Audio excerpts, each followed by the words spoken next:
Un soutien de poids en moins pour Éric Zemmour. Alors que l'officialisation de sa candidature à la prochaine élection présidentielle ne devrait plus tarder, le polémiste français doit tenir son premier grand meeting le dimanche 5 décembre, à Paris. Et contrairement à ce qu'elle espérait, l'équipe de campagne d'Éric Zemmour ne pourra pas compter sur la présence de Philippe de Villiers. L'information de l'absence de celui qui aurait dû être l'un de ses plus grands alliés a été confirmée par le journal Le Point. Selon l'entourage de l'ancien ministre souverainiste, Philippe de Villiers en aurait informé Éric Zemmour en début de semaine.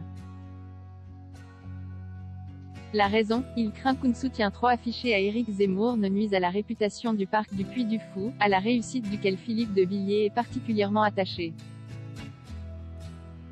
Selon d'autres sources, le souverainiste aurait confié ses doutes sur la solidité de l'équipe entourant le presque candidat, qui est composé de trentenaires talentueux mais sans expérience.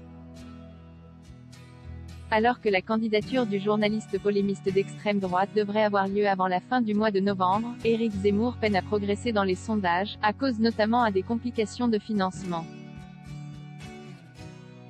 Jusqu'à 7000 personnes attendues au meeting d'Éric Zemmour attendu d'ici le 30 novembre, dont l'officialisation de la candidature d'Éric Zemmour devrait être suivie d'un passage dans le journal télévisé du 20h de TF1.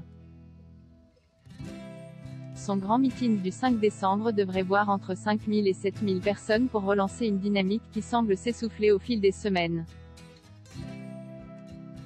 Et ce notamment depuis les propos polémiques tenus devant le Bataclan lors de la commémoration des attentats du 13 novembre 2015.